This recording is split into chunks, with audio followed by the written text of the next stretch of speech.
Farg'ona viloyat adliya boshqarmasi, tuman shahar adliya bo'limlari, fuqarolik holati dalolatnomalarini qayd etish bo'limlari, davlat xizmatlari markazlari, yuridik xizmat ko'rsatish markazlari, notariat hamda FHDYO arxivlarida korrupsiya va manfaatlar to'qnashuvi holatlarining oldini olish, shuningdek ularga qarshi kurashish samaradorligini oshirish maqsadida maxsus bot Antikor Far Adliya bot ishga tushirildi.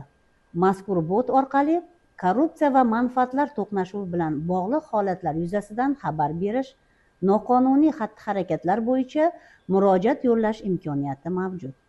Murojaat qiluvchilarning shaxsi va taqdim etilgan ma'lumotlarning maxfiyligi qonun hujjatlariga muvofiq kafolatlanadi. Halollik, adolatli jamiyat poydevori. Faol bo'ling, befarq bo'lmang.